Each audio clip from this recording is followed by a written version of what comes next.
Well, a very good afternoon and warm welcome to Patcom Funny Conversations. And this afternoon is a very, very, very interesting one for me, particularly because we are hosting someone. It's not our first time to talk to him, but his strides in life. And if we were in a music environment, I would talk about his transitions. Very, very interesting.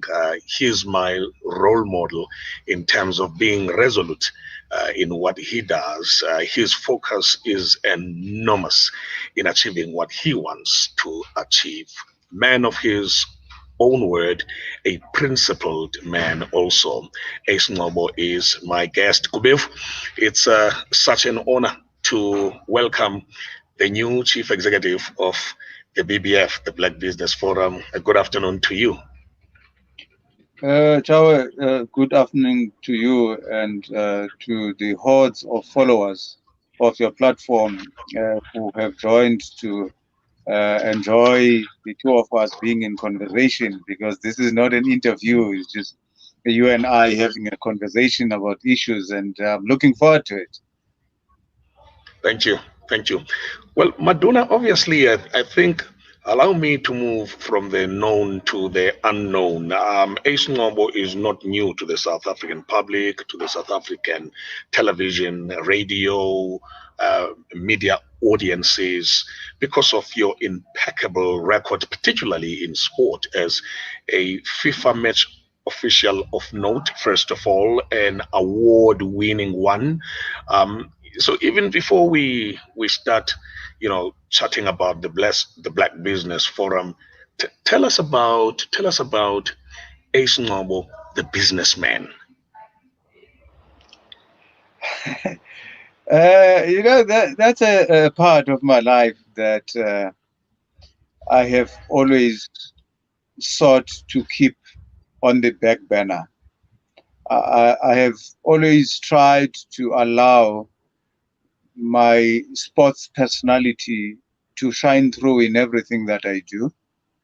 And second to sports, I allowed my role as an educationist for many years to follow directly behind sports. And then thirdly, I would then allow my work as a community activist to shine through just behind what I did in education, which in itself, was part of my persona as an activist. So that Ace Noble as a businessman has always been a distant fourth, hidden behind the scenes. Of course, whatever God endowed me with in the form of profits would be plowed more into my sports, education, and social activism agenda. So it is not a topic that I'm pretty comfortable talking about. It is not the kind of life that I want to portray out there. And perhaps that's one of the reasons why I do very little business, if any, with government, because that space catapults you into the limelight. Whereas I prefer to run my operations family in the private sector. Even my business development consultancy works more with overseas clients than South African-based clients. So I prefer that part of my life not to take center stage. However, Patko, we are here today, and you've called me in my capacity as the CEO of the Black Business Forum. And the forum wanted one of their own, an entrepreneur who has gone through, the trials and tribulations of business, the trial and error, the chapters of failure and success and all of that. And I think I've gone through all the phases and therefore, we can freely talk about my tenure, which started on the 1st of October as the CEO of the Black Business Forum. Well, Madonna, let's. There's something that is quite common about two of the roles where you succeeded, one as a headmaster or principal, and also one as a match official where one needed to stamp authority. There is no match official that would win awards if he was scared to stamp his authority and his presence. And so we can trace it back to your tenure also as a school principal. This authority common denominator, is it probably something else that the forum had seen, or is it something else that you would want to, or that you've walked into your new office with? Well, I believe so, because you see, you derive the ability to stamp authority from the set of principles that you subscribe to. You can never stamp your authority if the set of principles that you subscribe to are questionable. If the set of principles that you subscribe to don't inspire others, because authority is the flip side of inspiration. You stamp your authority on the back of having inspired this person to be the best that they can be. And when they fall foul of those dreams that you hold with them, that you are walking the walk with them towards, you are then called upon to stamp your authority, which is a momentary issue. You don't stamp your authority continuously. What you spend 99.9% of your time doing is to inspire people to being the best that they can be, and then sink back into the closet. When I mentor young referees, when I mentor young managers in business, I always tell them, even those who are in politics as leaders, I always tell them that I apply a philosophy of leadership and authority that I refer to as closet philosophy, a closet referee. I would sink into a closet right on the field of play, and because it's a glass encased closet, 360 degrees, I would see everything happening around me, but I would stay in that closet until a player would open the closet doors and bring me out and say to me, because of my conduct, I demand that you show me a yellow card. So it was not me out there wanting to show a yellow card, but rather the player, by virtue of falling foul of the laws of the game, would then draw me out of the closet. I apply the same philosophy in leadership and in business, that I'm happy to stay in the closet and watch the managers that run the various divisions in my companies do the best that they can.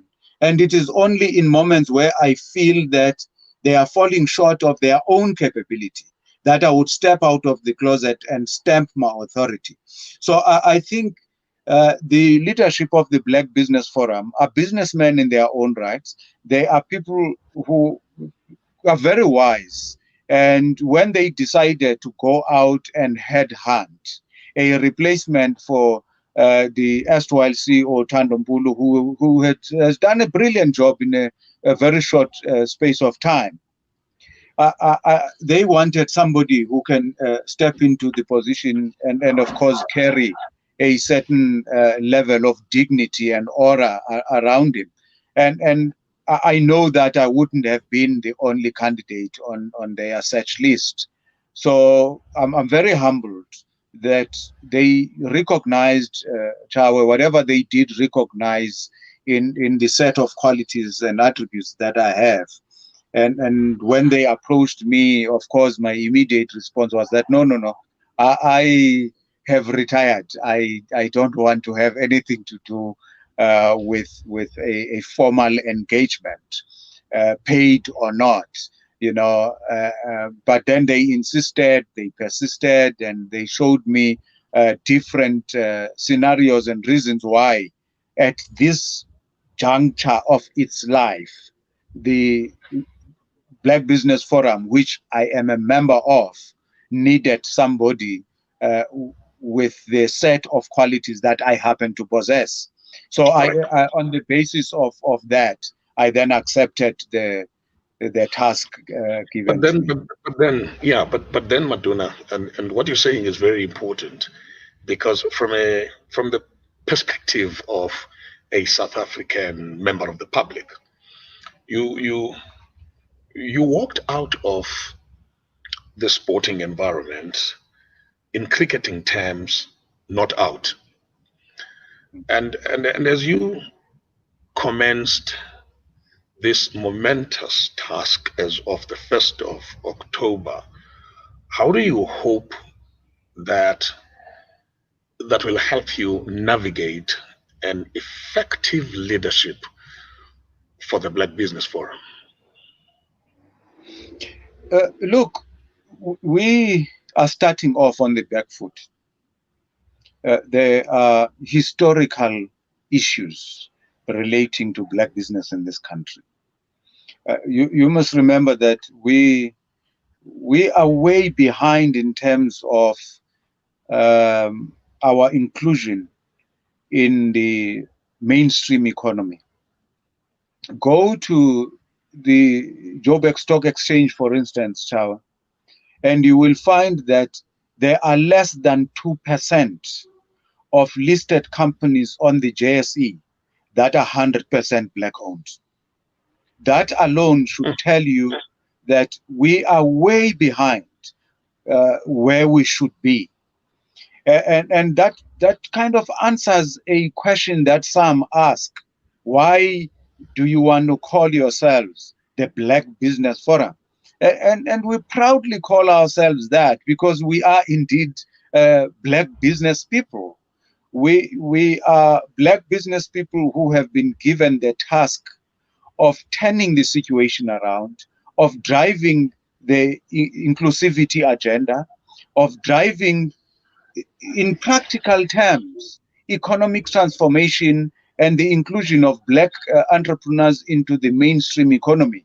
We are not going to politicize this thing. We're not interested in the politics of it.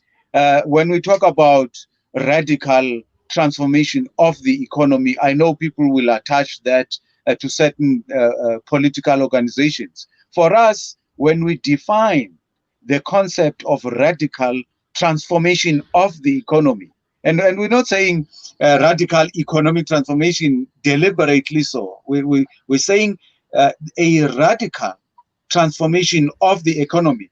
Radical speaks to both the approach and the pace, that it can't be business as usual. It can't be the same lackadaisical approach in terms of the pace. We want things that should have happened 25, 26 years ago to happen yesterday. We want things that people have been taking as doable in the foreseeable future to be done today. And that's the radical part of it.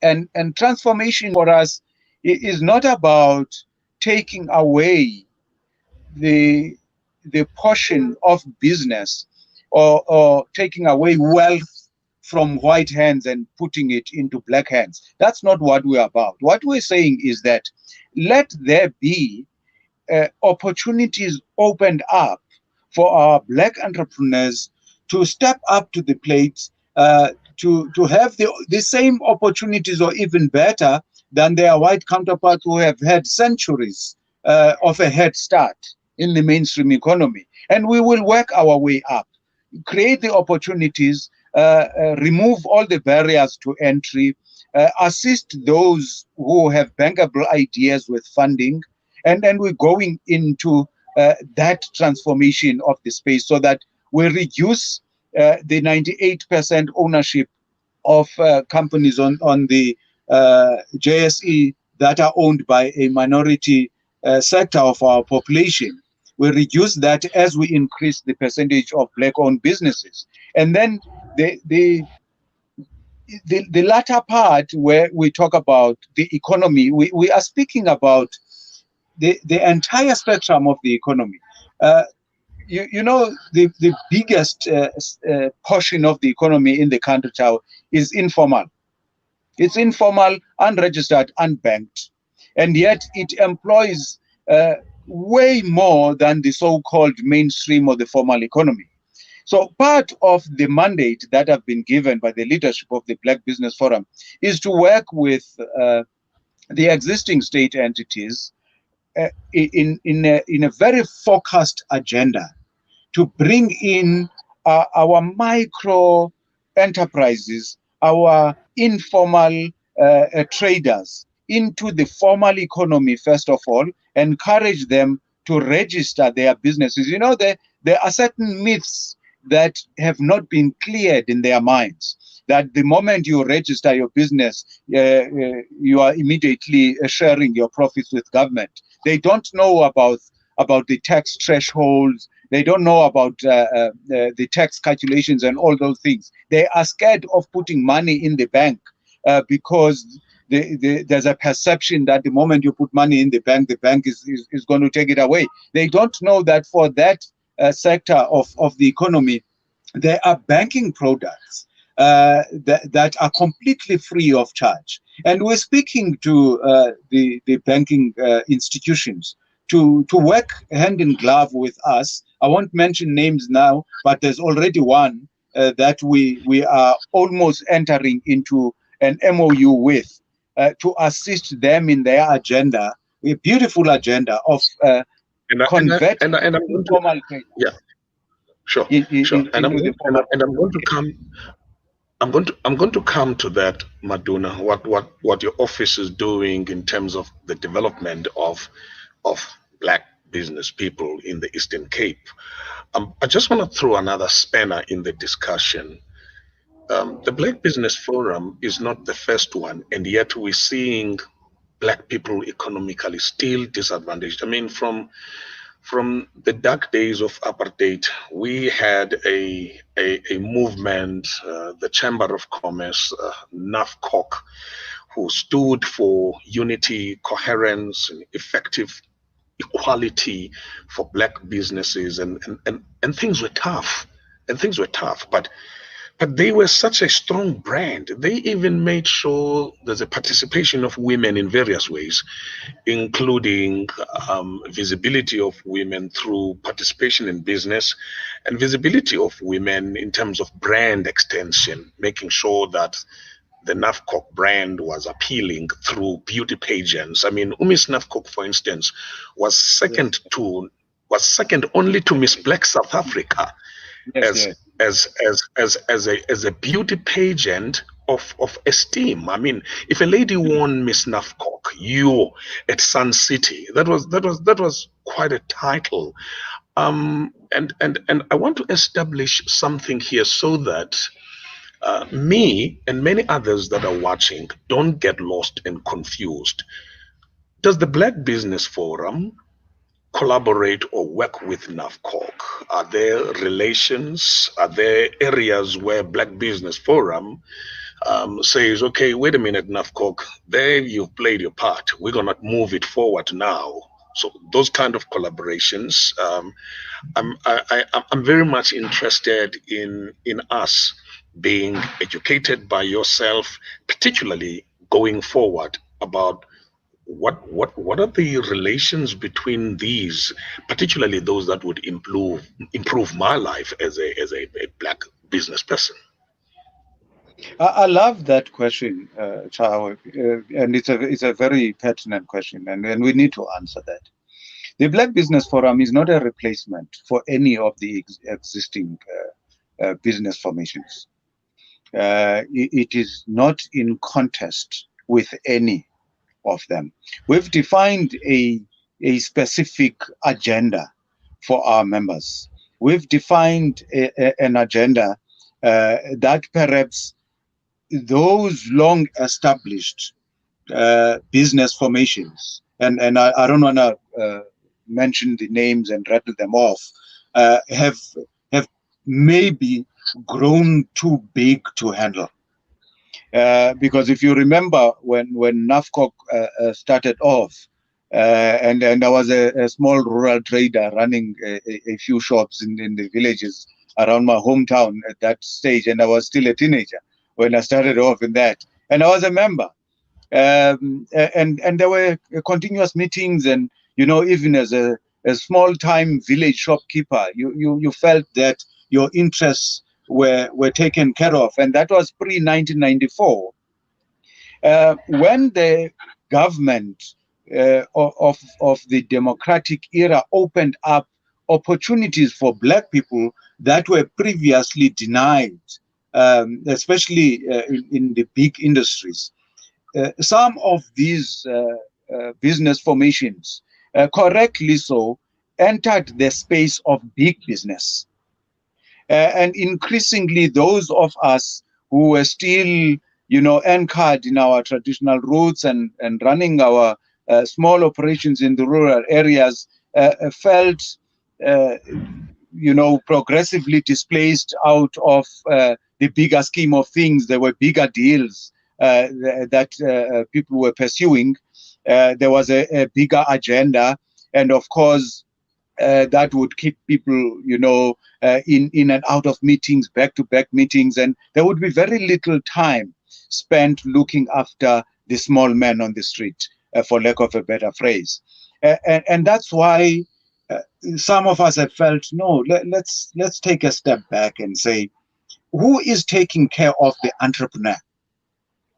Yeah, we have these business formations, and the focus mostly is on companies that have already reached that stage of being referred to as a corporate entity, Mm, mm, whereas most of our businesses fall firmly within the SME sector, and they are run by entrepreneurs who have not yet reached the level where they can employ a CEO, where they can have a board of directors, chair that board of directors, meet 4 times a year in quarterly meetings, and have a CEO and a COO. They are still there. They are functioning both as owners and as employees of their own businesses. Now, who is their voice?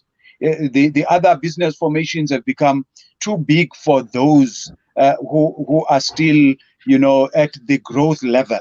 And I think that's one of the things that we want to be as the Black Business Forum. We want to always remain an organization that speaks for and on behalf of the entrepreneur, that speaks for and on behalf of the micro enterprise, that small trader who has taken the giant leap of registering their business formally with the CIPC, but is still regarded in terms of turnover as a micro enterprise. We also mm. want to be the voice of reason for and on behalf of the informal trader who has not even registered a company.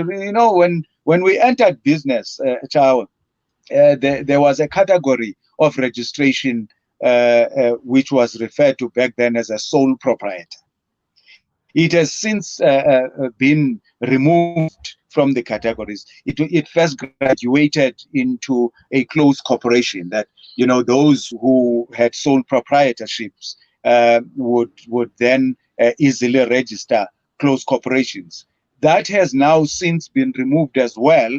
We are left with your Section 20 company, your PTY Ltd. So everybody now, the moment you register a company, you are at that PTY Ltd. There is none of that differentiation, which would then speak to the small man and what the small man needs. That's what the And yet, BBF wants to and focus yet, on. and yet, Madonna, you're touching on something important here about it's tough out there for black entrepreneurs, particularly the small traders. And if the BBF wants to be a voice of those people, perhaps um, where it needs to start is to ensure that those people have not lost all that was there in terms of township economy. It's shocking what's happening to township economy because of the brothers and fellow Africans, where some other entrepreneurs are giving up. They're saying, well, the foreigners have taken every space in township economy. Now they're even getting into taverns, and very soon they'll be taking the little bit that is left in terms of. They even now are participating in the sector of funeral services directorship, and people are asking themselves, who is speaking on our behalf?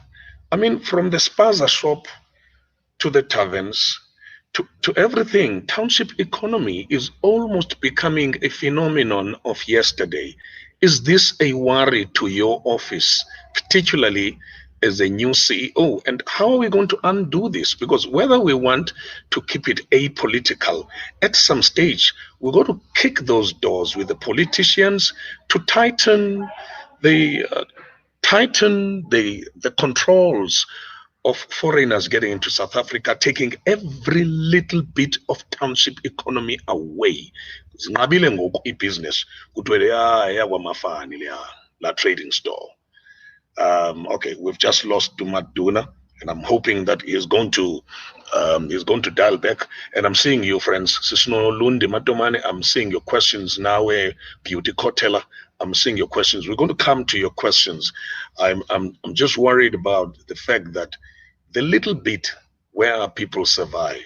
Okay, the little bit where our people survive, because it's difficult now, and the regulation of business. Emaluktion requires that people be registered, and you go for a PTY Ltd, sole propriety, a CC, and all of those are like gone. There's no more CC.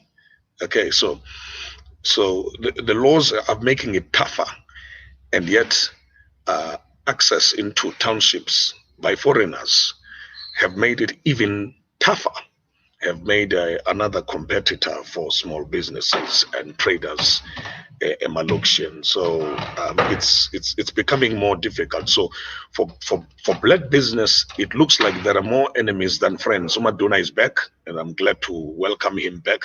Okay, Maduna, you're back. Thank you for rejoining.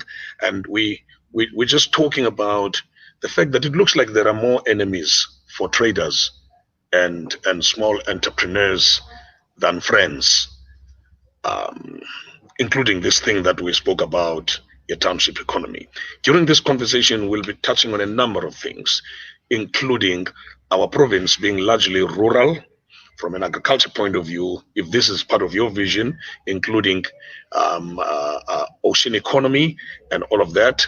But before we get to those big things, because all of us in the Eastern Cape, I mean, the Eastern Cape would be the best province ever if we were to tap into those sectors like your agriculture and your ocean economy and all of that. But before we even get there, there's another elephant in the room. Township economy is gone. Mohammed and Abuja have taken over township economy. Does it worry you? Let me start off by saying this, Chao, and you know it very well that I'm an Africanist at heart. I believe in the concept of a united, borderless Africa.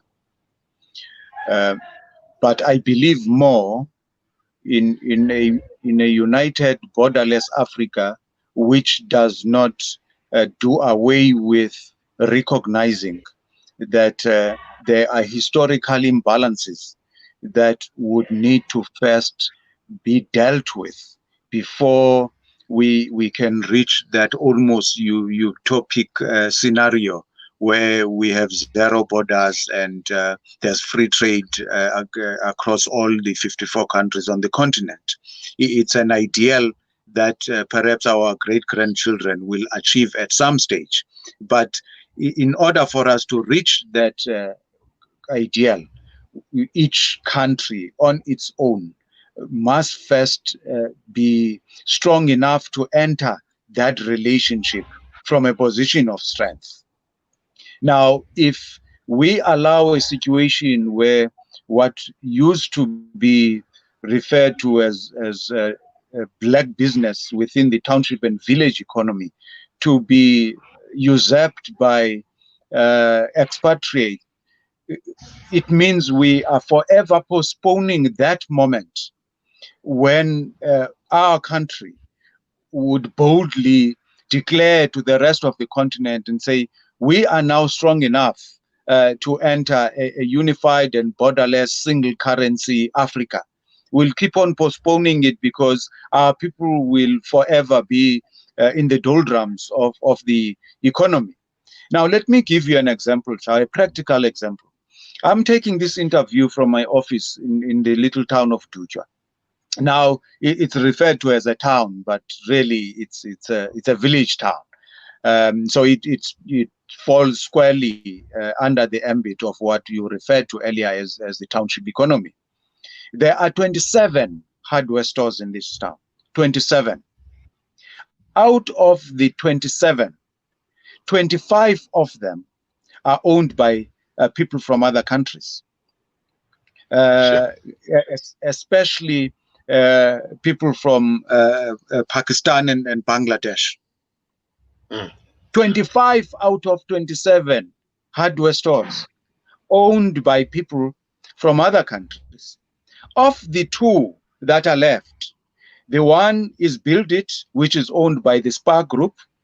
The other one is owned by Utatu Ncobo. So out of 27 building hardware outlets, only one is owned by a black African, a South African. Now, there's something wrong with that picture. Now, how do we correct this?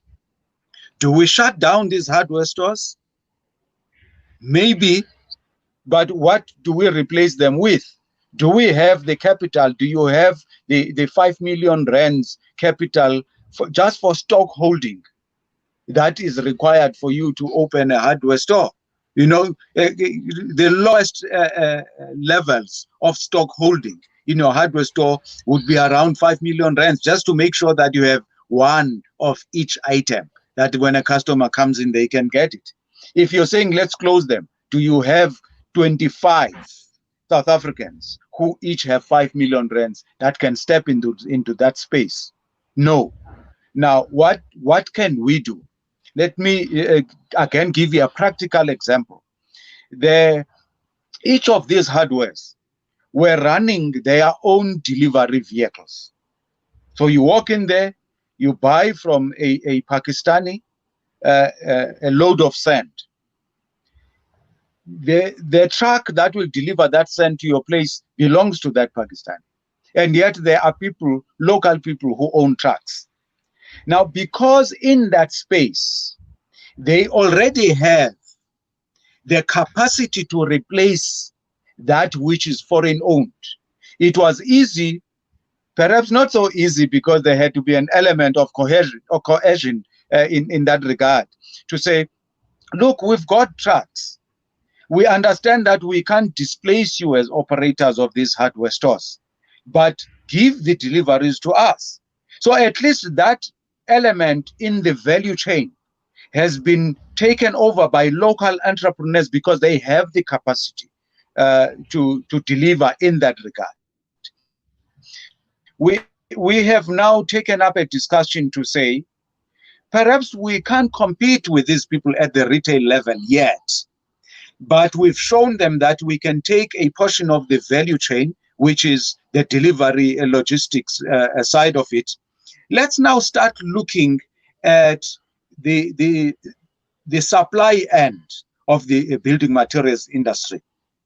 How many of our people can we assist to set up block yards? Because they started opening block yards now. They're bringing in cheap imported cement. They're using smaller boxes to manufacture bricks, shorter, thinner bricks, which cost them almost nothing to make. And they beat everybody in terms of price. Even those traditional, there were families in this town, and elsewhere that were known. Their wealth was in block making. they have stopped operating. So we're saying if government can spend 750,000 rands to buy a machine that manufactures corrugated iron and bring 10 young people together into a cooperative, and they manufacture this IBR and corrugated iron and solely supply the hardware stores around. At least we've taken that portion.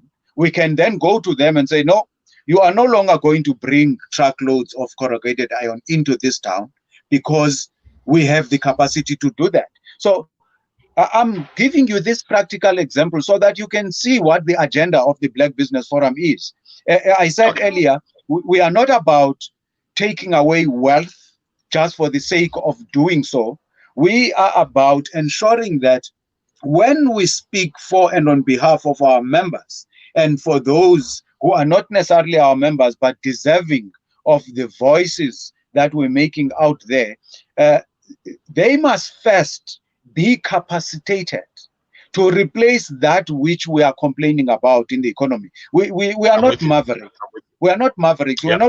We're not here to disrupt the economy in the destructive sense of the word. We want to be market disruptors by coming on board with innovative ideas and adopt a gradual but firm approach which makes us achieve what I referred to earlier as a radical transformation of the economy.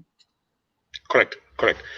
I'm glad, Madonna, and the case study that we've been looking at now of the hardware stores and participation in the value chain makes a lot of sense. Whether it's logistics from suppliers to the hardware store or from the hardware store to the end user, that entire value chain makes a lot of sense. And if BBF then would represent people in logistics, I mean, it's not that this is where he's participating. He's participating in the logistics, and at least not all is lost. I want us to talk about how important is the participation of, or maybe the views of the BBF, and you in particularly as the new CEO, just with agriculture, the promotion of agriculture as a choice and as a career choice of note, and also how you're hoping to promote for a province that is largely rural, but rural as it is, that has kilometers and kilometers of ocean. It then says that somebody has got to point Black people towards opportunities in the ocean. Is this part of your top priorities in the office? Thank you so much. I really don't like talking about plans, but I'm happy to talk about these ones because they are at MOU stage already. The first 15 to 20 days in the office, they are mega projects that are at MOU crafting stage already. And I'll tell you one of them is that, let's start with the oceans economy. The Eastern Cape has the longest coastline of any province in the country, 800 kilometers of coastline, right? With an abundance of fishing resources, an abundance. Our oceans economy is being raped, and I use that word deliberately, is being raped by people who come from other provinces, people who are still part of a very untransformed sector of the economy, because our people who live along these 800 kilometers of coastline, do not have the capacity to do deep water fishing, and even the age-old tradition of harvesting mussels, for instance, and abalone. It's a strictly controlled environment. But there's light at the end of the tunnel, Chow, because last year, late last year, and there was good progress before the lockdown. Government issued no less than 73 fishing licenses to community cooperatives from Hamburg to Port Edward that have the rightful claim to the waters because they were born there. They own homesteads along this 800 kilometers of coastline. But can you walk into the ocean with a piece of paper and bring out even one fish? You can't. So the license itself is a bearer note. It's a promise for the future. It says to you at some point in the future, you have an instrument that maybe you can utilize to extract value from these oceans economy. So what we've done, we have held meetings with the Eastern Cape Development Corporation, particularly the division there which handles the Imvaba Fund. The Imvaba Fund is a ring-fenced fund for cooperatives. Each cooperative, Chawe, any cooperative, whatever it does, theoretically is entitled to 500,000 rands of funding when they have a banker project. But in the fishing industry, 500,000 rands is nothing. There's nothing you can do with 500,000 rands. So we've started a discussion as the Black Business Forum to say to government, let's pool the resources. In fact, let's increase the number from 73 to 100 so that we pool these resources. If you have 100 cooperatives, instead of each one going its own way, carrying 500,000 rands, that's minuscule in the bigger scheme of things. Once you have 100 coming together, pooling the resources, you have 50 million rands because each one gets 500,000. Now, we are in high-level talks with one of the only black-owned companies in the top echelons of the fishing industry to come on board, partner up with these 100 cooperatives. There are still 73 licensed now. Partner up with them, have a discussion with government to come on board as well to say, you are a big fishing company. You already have the markets. You have the quotas. We are only carrying licenses. And this company says to us, these are the people that we want to work with. The small license carriers, we're going to train them, give them a stipend, organize small fishing boats for them. So there's something already in that regard. Now, we want to replicate that model in agricultural produce, not just crops, but also meat production. Only yesterday, I held a high-level discussion with a company in East London that has developed a trading platform, almost your JSE of vegetables. They have an internationally recognized online platform where any group from anywhere in the world, if they want 10 tons of carrots, they'll go into that app and they will place an order for 10 tons of carrots. And it is this organization that then has a duty to link up suppliers with that buyer. And we said yesterday to them, you have something good here, but we don't like your faces. Your faces are 100% white. So you need to restructure the ownership of your company such that it speaks to what we want to achieve. But here is the trick, Chawa, as I round off my response to your question. You know as well as I do, there are some of our people that were given free farms by government. Are they producing crops from those farms? Are they producing meat? Some of them live in Gauteng. If they were ever on those farms, it was on the day they went to see the farm and signed acquisition of the farm. They don't even know what soil type is on the farm. They don't know what kind of water comes out of their borehole. They don't know how many liters of water you need to water a hectare of cabbage plants. They don't know about those things. And That's not the approach we need to take if we are to take our people into the mainstream economy. It's good for those who are producing crops and meat to be part of what's happening, and will take that side of it. Will improve the output, will help them, link them up with experts in the industry so that they improve their yield. But our focus, Chao, because we I said earlier, we're an organization that looks at the small man. Our focus, when we discussed this thing yesterday with this group, we said we want to launch a program that involves household cooperatives. Now, you come from a rural village. You know that in front of every homestead, there's a 1 hectare of garden. Below that kraal, which produces the best organic fertilizer you can ever have, there's 1 hectare. And 1 hectare, if you take in a village 100 households, you have a 100-hectare commercial farm. You already have the workers that are there.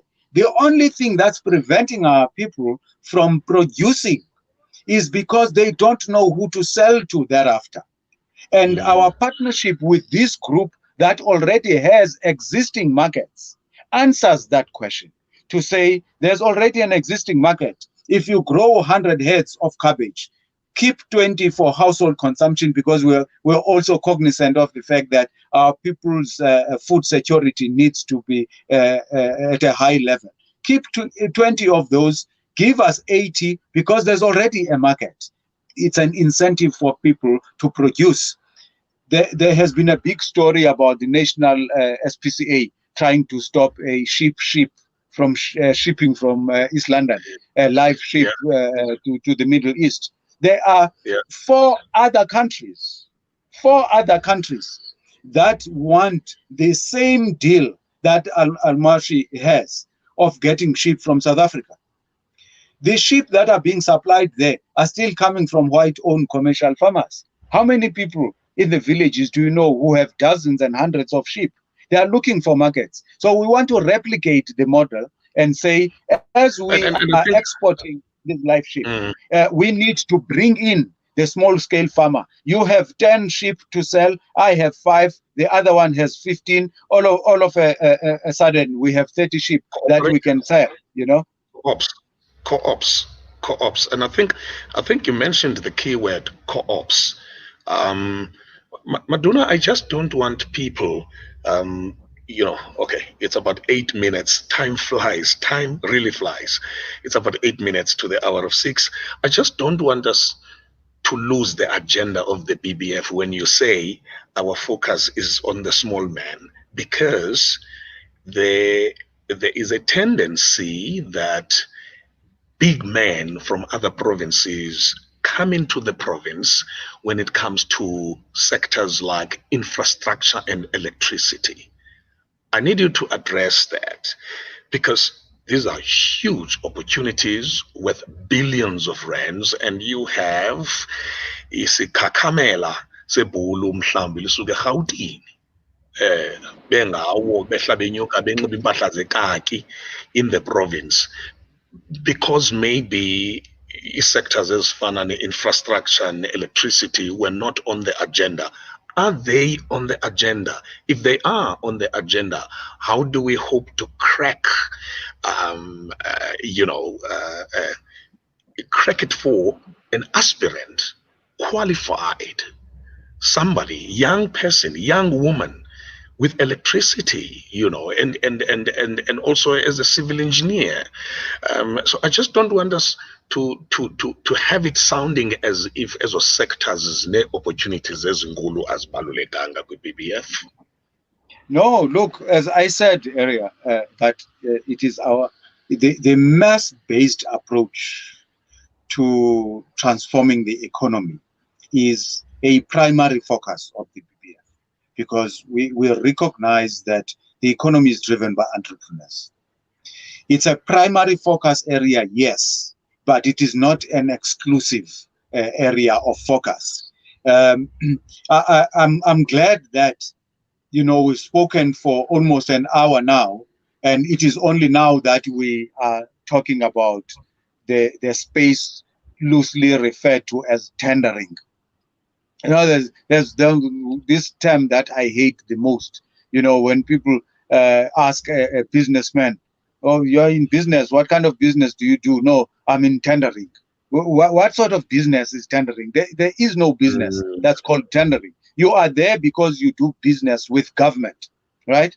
But that's not the only focus. Even when we look at these big deals, Chao, and government has a policy on 30% localization. Even when we look at these big deals, we are not only focusing on government. We are speaking to the the business chamber that is largely populated by big white-owned corporates, and we're saying to them, it is in your best interest to relook and restructure your procurement policy, even as private entities, so that you strive to achieve this 30% localization, even as private entities. So when we speak about our members and others in the black business space who do business with government, we want to be a very strong voice, and we have been, in terms of driving the narrative that says, let's not keep it as a policy issue on a piece of paper when we speak about this 30%. Let's practicalize it, even at the stage of procuring this big companies, at the procurement stage, when we are issuing this tender, when we are writing the specifications, when we are writing the SLA for this contractor, let it be written into the contract that it is a breach of the contract if you fail to adhere to this 30% policy.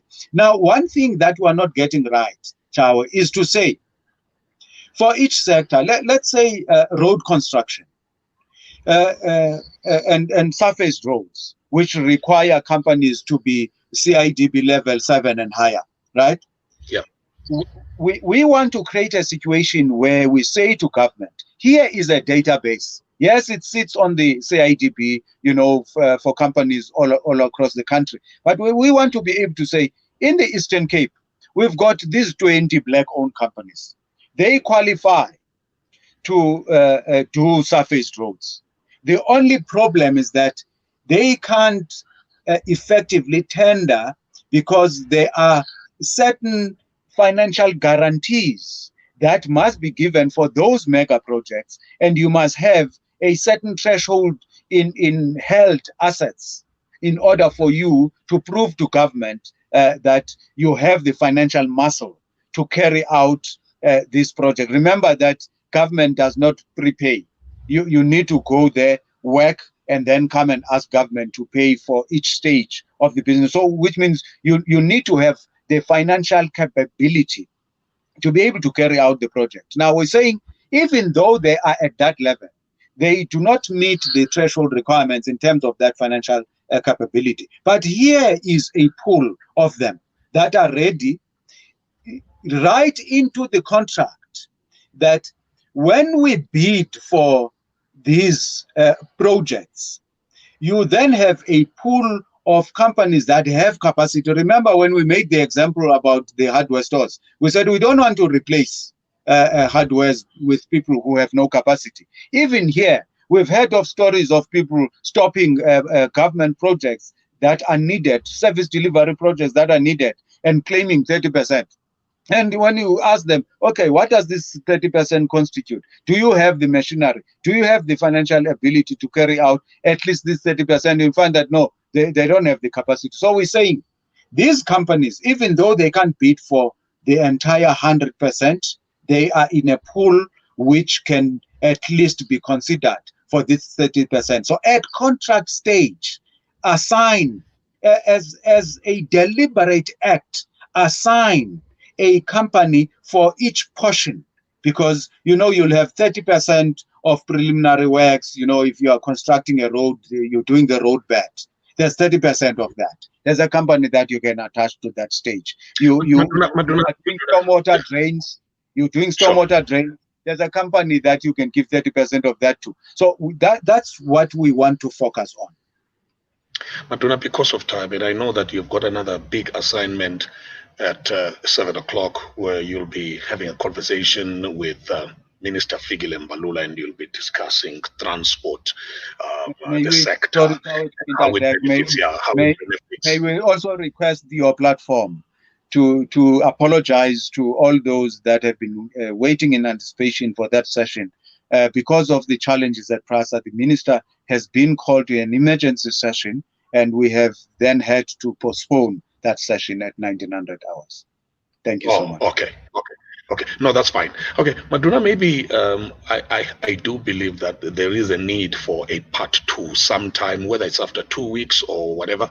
I do believe there is a need for a part 2, but maybe our parting shot has to revolve around the development of black business operators or black business people, the entrepreneurs. Development in relation to understanding supply chain. As you were talking now, I was trying to think whether all of us as black business people understand what goes into supply chain. And sometimes it's not even a question yokuthi capital ayikho that is needed or required. Sometimes ufumanise into okokuba sibethwa na tax compliance. Is it part of your plans? And I love your background as an educator. Is it part of your plans that we have ongoing workshops to ensure, and even if BBF would certificate me in terms of compliance across all subjects that need compliance by black people, is it part of your agenda? I don't know how many years you've got. If it's a contract of 5 years, is it part of your plans to make sure that in the Eastern Cape, all black people, one, are taught on tax compliance, they are developed on understanding supply chain, they are developed on understanding everything that has to do with the respective regulators of each sector? Let's look at what happened now with the COVID-19 relief funding. 200 billion is made available to assist businesses, and only 40 billion of that gets disbursed. Thousands of companies applied, but because of the stringent compliance requirements, many of them could not be approved for those grants. Hundreds, probably thousands of businesses. Now, the Black Business Forum already has an existing working relationship with the Department of Employment and Labor, a relationship where we play an educational role in partnership with the department to look at, especially, with in particular this department, the labor relations issues, making sure that the companies make their monthly contributions to UIF, the compensation funds, and all those compliance issues. We are entering that space, Chawe. I'm glad you asked that question, because only yesterday I had a discussion with the CEO of the Eastern Cape Parks and Tourism, and we said, in partnership with them as the BBF, we are going to enter the tourism space and assist the existing operators to get graded. And in order for them to get graded, they must comply. There are certain requirements that they must comply with. In the Eastern Cape, for instance, 756 companies in the tourism sector applied for the 50,000 rands tourism grant. And almost 400 of those did not receive the grants. And are they not operating in the sector? They are, but it's all about compliance issues. So we are saying, after not receiving that grant, it's not as if they will stop operating. They will continue operating and operate in a space that requires compliance, but they are not complying. So we're entering into all these partnerships to make sure that Black business people that mama that was left a beautiful house by her husband and decided to convert it into a B&B. Now let's take her through the pages of basic bookkeeping, the basics of social media marketing, the basics of running an operation of that nature, such that she can at least get 2 or even 3 stars, depending on the facilities that she has. And that's exactly the role that the Black Business Forum is already playing, Chawa. Thank you so much for that I question. should think, Madonna, the Eastern Cape is so big. Wait, I should think there's nothing wrong in having monthly black business indaba conducted by BBF across the province to ensure this kind of development that you've just articulated.